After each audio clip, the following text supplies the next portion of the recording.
Doctor plus நேயர்கள் அனைவருக்கும் அன்பான வணக்கங்கள். நான் ஸ்ரீவர்மா மருத்துவமனையின் பெண்கள் சிறப்பு மருத்துவர் ஜெயரூபா. சமீப நாட்களா முடக்குவாதத்தினால பாதிக்கப்படக்கூடிய பெண்கள் எண்ணிக்கை அதிகரிக்கிறத பார்க்குறோம். ஸோ அதுவும் இந்த 40 வயதுக்கு மேல இருக்கக்கூடிய பெண்கள் இந்த முடக்குவாதத்தினால பாதிக்கப்பட்டு அடிக்கடி இந்த பிரச்சனையினால வலி மாத்திரைகளை எடுத்துக்கொள்ளக்கூடிய நிலை. சில பெண்களுக்கு இது முடக்குவாதம் அப்படிங்கிறதே தெரியாம ரொம்ப நாளா எனக்கு மூட்டு வலி இருக்கு டாக்டர். ஸோ ரொம்ப சோர்வா இருக்கு அப்படின்னு சொல்லிட்டு வருவாங்க. ஸோ அவங்களுக்கு அவங்களுடைய ஆர்ஏ ஃபேக்டர் பார்த்தோம் அப்படின்னா பாசிட்டிவா இருக்கும். கடந்த 20 வருடங்கள்ல இந்த ஆர்ஏ அப்படிங்கிற பிரச்சனை வந்து ரொம்பவே அதிகமாகிக்கிட்டு இருக்கு.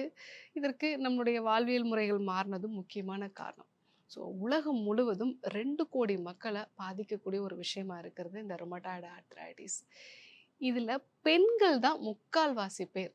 இப்போ 4 பேர் வந்து ருமட்டாய்டு ஆர்த்ரைட்டிஸ்னால பாதிக்கப்பட்டிருக்காங்கன்னா அதில் 3 பேர் கண்டிப்பாக பெண்களாக தான் இருப்பாங்க.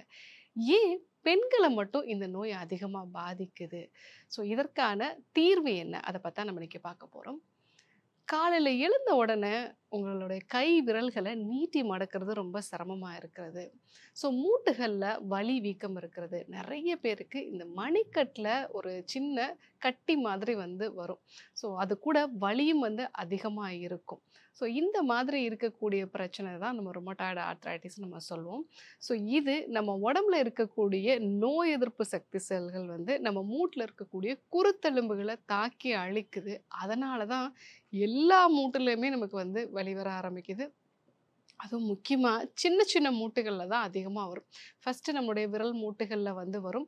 அதுவும் ஒரு ரெஸ்ட் குடுத்த பிறகு, நைட்டு நல்லா தூங்கிட்டு காலையில எழுந்திருக்கும்போது தான், இந்த விரல்கள நீட்டி மடக்கிறது சிரமமா இருக்கும். ஏன் இந்த ரொமட்டாய்டு ஆர்த்ரைட்டிஸ் வந்து சமீப நாட்கள்ல அதிகமான மக்கள பாதிக்குது?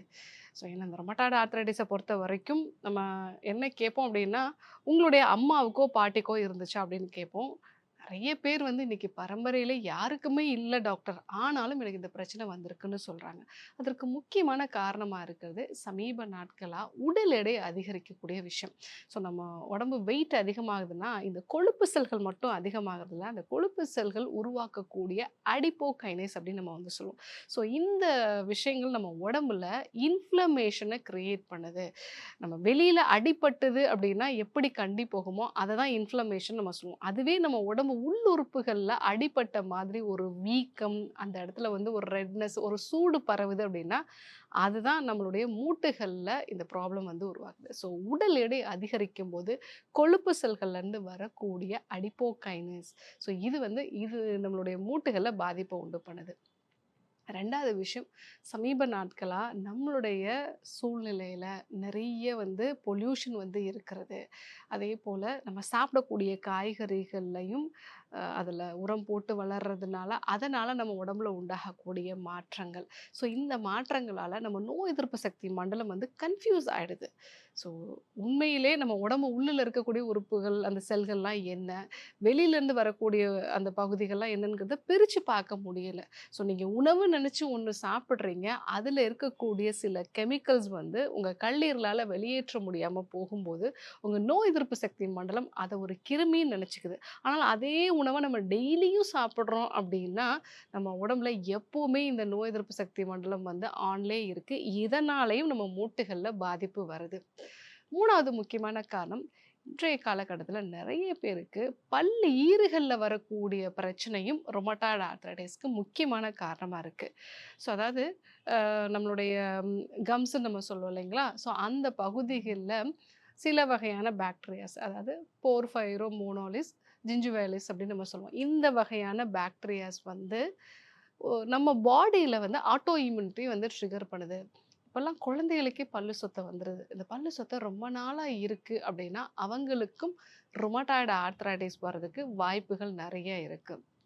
ஸோ இந்த காரணங்களால தான் சமீப நாட்களா நெறைய பேருக்கு வந்து இந்த ருமட்டாய்டு ஆர்த்ரைட்டிஸ் இருக்கு. முக்கியமான இன்னொரு 2 விஷயம். முதல் விஷயம் நம்ம வயிறு சம்பந்தமான பிரச்சனைகளை வந்து நம்ம பெருசாக கவனிக்கிறதே இல்லை. ஒரு சில உணவுப் பொருட்கள் சாப்பிட்றோம், நமக்கு ஒத்துக்க மாட்டேங்குது. சாப்பிடும் பொழுது நமக்கு டேஸ்ட்டாக இருக்குது, ஆனால் செரிமானம் ஆகிறதுக்கு டைம் எடுத்துக்குது. ஸோ நைட்டில் சரியாக தூக்கம் வரல, ஆனாலும் அதே ஃபுட்டு திருப்பி திருப்பி சாப்பிட்றோம். எனக்கு தெரிஞ்ச ஒரு நபர் கூட வந்து பீஸா சாப்பிட்டா எனக்கு வயிறு மந்தமாக தான் இருக்குது, ஆனால் ஆஃபீஸில் அதுதானே வந்து கொடுக்குறாங்க, கொஞ்சம் டேஸ்ட்டாகவும் இருக்குது. ஆரம்பத்தில் எனக்கு கொஞ்சம் கஷ்டமாக இருந்துச்சு, இப்போ பழகிடுச்சு. ஸோ ஆனால் அந்த பீஸா சாப்பிடும்பொழுதெல்லாம் நான் நைட்டில் தூக்கம் சரியாக வரல. அடுத்த நாள் மோஷன் போகிறது வந்து சிரமமா வந்து இருக்கு. ஆனாலும் அத அவாய்ட் பண்ண முடியல. ஸோ இந்த மாதிரி இருந்த நபருக்கு ரொமட்டாய்டு ஆர்த்ரைட்டிஸ் வந்தது. ஸோ அந்த உணவு உங்களுக்கு ஒத்துக்கல அப்படின்னா, உங்களுடைய குடல்லையும் அது பாதிப்ப வந்து உண்டு பண்ணும். 2வது முக்கியமான காரணம் அதீதமான மன அழுத்தம். ஸோ இன்னைக்கு மன அழுத்தம் குழந்தைகளுக்கே இருக்குன்னு சொல்லலாம். மன அழுத்தம் அதிகமா இருந்தது அப்படின்னா, முதல்ல பாதிக்கப்படுறது நம்முடைய நோய் எதிர்ப்பு சக்தி மண்டலம் தான். ஸோ அது பாதிக்கப்படும் பொழுதெல்லாம், எது நம்ம உடம்புல இருக்கக்கூடிய செல்கள், எது வெளியிலேருந்து வரக்கூடிய செல்கள்ங்கிறத பிரிச்சு பார்க்க முடியாது. ஸோ இந்த மாரி ரொமட்டாய்டு ஆர்த்ரைட்டிஸ் இருக்கும் பொழுது, வாழ்நாள் முழுவதும் வலி மாத்திரைகள் தான் நம்ம எடுத்துக்கணுமா? ஸ்டீராய்டு மாத்திரைகள் தான் எடுத்துக்கணுமா? அப்படின்னு கேட்டிங்கன்னா கிடையாது. அதற்கு இந்த ரூட் காஸை சரி பண்ணக்கூடிய சிகிச்சை முறைகளை ஃபாலோ பண்ணியே நிறைய பேருக்கு நல்ல ஒரு பெட்டர்மெண்ட் வந்திருக்கு. ரூட் காஸ் உங்களுடைய குடல் தான். ஸோ முதல்ல உங்களுடைய குடலை சுத்தம் பண்ணுறதுக்கான டீடாக்ஸ் மெத்தட்ஸை நம்ம வந்து ஃபாலோ பண்ணணும். ஸோ அந்த டீடாக்ஸ் மெத்தடை ஃபாலோ பண்ணும்போது முதல்ல நெய் நம்ம கொடுக்கும்போது நம்ம குடலில் இருக்கக்கூடிய இன்ஃப்ளமேஷன், சிராய்ப்பு, காயங்கள் இது எல்லாமே வந்து சரியாக ஆரம்பிக்கும். ஸோ கடைசியாக நம்ம வந்து அந்த பேதிக்கு மருந்து கொடுக்கும் பொழுது நிறைய மோர் எடுத்துக்க சொல்லுவோம். அப்போது நல்ல பாக்டீரியா வைரஸஸ் மெயினாக இந்த லாக்டோபேசிலஸ் வந்து நம்ம குடலில் போய் வந்து சேர ஆரம்பிக்கும். ஸோ இதுதான் முதல்ல இந்த நோய்க்கு பண்ண வேண்டிய விஷயம். ஸோ 2வது நம்மளுடைய பாடியில இன்ஃப்ளமேஷனை குறைக்கக்கூடிய மூலிகைகளையும், உணவுகளையும் வந்து எடுத்துக்கணும். இன்ஃப்ளமேஷனை குறைக்கக்கூடிய உணவுப் பொருட்கள் என்னன்னு பார்த்தீங்கன்னா, மஞ்சள், மிளகு. மஞ்சள், மிளகு அது கூட வந்து நம்ம ஒரு ஏதாவது தேங்காய் எண்ணெயோ இல்லை நெய்யோ சேர்த்து சின்ன சின்ன உருண்டைகளா நம்ம வந்து செஞ்சு வச்சுக்கணும். இதை டெய்லியுமே வெதுவெதுப்பான வெந்நீர்ல இல்லை வந்து அரிசி கழுவின அந்த தண்ணியில, இல்லை வந்து சாதம் வேக வச்சு வடிச்ச தண்ணி, இந்த 3லயுமே வந்து நம்ம எடுத்துக்கலாம். ஸோ அப்படி எடுத்துக்கும் பொழுது நம்மளுடைய மூட்டுகள் இருக்கக்கூடிய இன்ஃப்ளமேஷன் நல்லாவே வந்து குறையும். ஸோ அதாவது வலி மாத்திரையான அந்த ப்ரூஃபன் எந்த அளவுக்கு இன்ஃப்ளமேஷனை குறைக்கக்கூடிய ஒரு நிலையில இருக்குமோ, அதை விட ஒரு மடங்கு அதிகமா நமக்கு மஞ்சள் வந்து இன்ஃப்ளமேஷனை குறைக்கும். 3வது விஷயம், சீந்தில் மாதிரியான இம்யூனோ மாடுலேட்டர்ஸ் வந்து நீங்கள் எடுத்துக்கலாம். ஸோ இதை எப்படி நீங்கள் வந்து யூஸ் பண்ணணும் அப்படின்னா, சீந்தில் சுக்கு இது 2யும் வந்து, அதாவது 1 டீஸ்பூன் அளவுக்கு சீந்தில் பொடி, 1/4 டீஸ்பூன் அளவுக்கு சுக்கு, இது கூட நீங்கள் 3 டம்ளர் இல்லை 4 டம்ளர் தண்ணி விட்டு கொதிக்க வச்சு அதை 1 டம்ளராக காய்ச்சி வடிகட்டி வந்து நம்ம எடுத்துக்கணும். இந்த சீந்தில் வந்து நம்மளுடைய இம்யூன் சிஸ்டத்தை கரெக்டாக பேலன்ஸ்டாக வச்சுருக்கோம். இம்யூன் சிஸ்டம் அதிகமாக இருந்ததுனா தான் இந்த மாதிரி ஆட்டோ இம்யூனிட்டிலாம் வந்து வரும். இம்யூன் சிஸ்டம் ரொம்ப கம்மியாக இருந்ததுன்னா ஈஸியாக நமக்கு இன்ஃபெக்ஷன்ஸ் வரும். ஸோ இது 2மே இல்லாமல் பேலன்ஸ்டாக வைக்கக்கூடியதான் இந்த சீந்தில். இந்த சீந்தில் சுக்கு கஷாயம் நீங்கள் எடுத்துக்கும் போது மூட்டு வலி நல்லாவே வந்து குறைய ஆரம்பிக்கும். 4வதா அமுக்ரா வந்து நீங்க எடுத்துக்கலாம். மன அழுத்தம் அதிகமா இருந்தாலும் இந்த ரொமட்டாய்டு ஆர்த்ரைட்டிஸ் வந்து வரும். சமீபத்துல நான் சந்திச்ச ஒரு நபர், அ பரம்பரையில யாருக்குமே ரொமட்டாய்டு ஆர்த்ரைட்டிஸ் இல்ல டாக்டர். எங்க வீட்ல ஒரு இழப்பு இருந்தது. அதுக்கப்புறமா எனக்கு செரிமானம் சரியில்லாம இருந்தது. மூட்டு வலி வர ஆரம்பிச்சது. ஸோ மன அழுத்தம் அதிகமா இருக்கும் பொழுதும் நமக்கு ரொமட்டாய்டு ஆர்த்ரைட்டிஸ் வரதுக்கு வாய்ப்பு இருக்கு. அப்போ அமுக்ரா சேர்ந்த பால் வந்து எடுத்துக்கலாம். ஸோ அமுக்ரா வந்து நைட்ல தூங்க போறதுக்கு முன்னாடி நம்ம வந்து பாலோட சேர்த்து வந்து எடுத்துக்கிறது. இல்ல அமுக்ரா சூர்ணமா வெதுவெதுப்பா வெந்நீரோட வந்து எடுத்துக்கிறது. அமுக்ரா டேப்லெட்டா எடுத்துக்கிறது. ஸோ இது மாரி எது மாரி நம்ம எடுத்துக்கிட்டாலுமே, ஸோ நம்ம உடம்புல இருக்கக்கூடிய ஸ்ட்ரெஸ்ஸும் குறைய ஆரம்பிக்கும். இன்ஃப்ளமேஷனும் வந்து குறைய ஆரம்பிக்கும். 5வதா வைட்டமின் டி சத்து இதுக்கு ரொம்பவே அவசியம். ரெகுலரா சன்லைட்ல எக்ஸ்போஷர் ஆகுறது.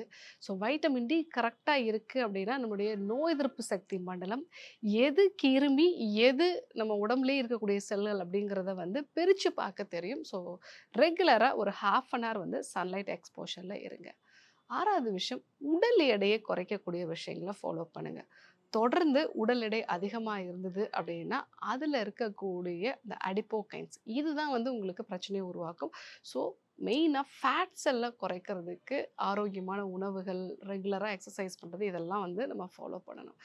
ஸோ 7வதா நீங்கள் கொஞ்சம் கொஞ்சமாக மூவ் பண்ணிகிட்டே இருக்கணும். இந்த முடக்குவாதத்தை பொறுத்த வரைக்கும் கையை அசைச்சாலே வலி இருக்குது டாக்டர், நான் பாத்ரூம் போகிறது கூட என்னை யாராவது தூக்கிட்டு போகணும், ஏன் ட்ரெஸ்ஸு போடுறதுக்கே என்னை நான் வந்து யாராவது ஒருத்தரோட ஹெல்ப் தேவைப்படும். இப்படி இருக்கும்போது நான் எப்படி வந்து எக்ஸசைஸ் பண்ண முடியும்? ஸோ இந்த ரொமட்டாய்டை பொறுத்த வரைக்கும் நீங்கள் மூமெண்ட்டே இல்லாமல் இருக்கிறதும் உங்கள் நோயை வந்து அதிகப்படுத்தும். ஸோ சின்ன சின்ன பயிற்சிகள், நீங்கள் உட்காந்துட்டு இருக்கும்போதே உங்கள் விரல்களை நீட்டி மடக்கக்கூடிய ஒரு பயிற்சி, ஒரு பால் வச்சுட்டு நம்ம வந்து அதை வந்து ப்ரெஸ் பண்ணக்கூடிய பயிற்சி, உட்காந்துட்டு இருக்கும்போதே கால் மூட்டுகளை அசைக்கக்கூடிய ஒரு பயிற்சி, அதே மாதிரி வந்து பாதத்தை வந்து மேலும் கீழும் அசைக்கக்கூடிய பயிற்சி, சுவாச பயிற்சிகள், இதை வந்து ஃபஸ்ட்டு ஸ்டார்ட் பண்ணுங்கள். இதை ஸ்டார்ட் பண்ணி கொஞ்சம் கொஞ்சமாக நீங்கள் பண்ணும் பொழுதே கண்டிப்பாக உங்களுக்கு வந்து இந்த ஃப்ளெக்சிபிலிட்டி வர ஆரம்பிக்கும். அடுத்தடுத்து நீங்கள் வந்து நடக்கிறது, சின்ன சின்ன எக்ஸசைஸ் பண்ணுறது, இதெல்லாமே நீங்கள் வந்து ஃபாலோ பண்ணலாம். ரொமட்டாய்டு ஆர்த்ரைட்டிஸ் ஆரம்ப கட்டத்தில் நீங்கள் கண்டுபிடிச்சிட்டிங்க அப்படின்னா, ப்ராப்பராக எக்ஸசைஸ் பண்ணாலே இந்த ப்ராப்ளத்துக்கு வலி மாத்திரைகள் இல்லாமலே வந்து நம்ம சரி செஞ்சிடலாம். ஸோ எக்ஸசைஸ் பண்ண வேண்டியதும் அவசியம். ஸோ இந்த விஷயங்களை நீங்கள் கரெக்டாக ஃபாலோ பண்ணுங்கள். ஸோ அது கூட ரூனில் வகையான கேப்சூல்ஸும் வந்து நம்ம எடுத்துக்கலாம். ஸோ இதெல்லாம் ஃபாலோ பண்ணும்போது முடக்குவாதத்திலேருந்து மீண்டு வர முடியும். முடக்குவாதம் அப்படிங்கிறது வாழ்நாள் முழுவதும் மருந்து எடுத்துக்க வேண்டிய ஒரு பிரச்சனை கிடையாது. கரெக்டான காரணத்தை நம்ம கண்டுபிடிக்கணும். வயிற்றிலிருந்து இந்த பிரச்சனை ஸ்டார்ட் ஆயிருக்கா? மன அழுத்தமா? இல்ல உடல் எடை அதிகமானதுனால வருதா? இல்ல என்னுடைய சூழ்நிலை வந்து எனக்கு சரியில்லையா?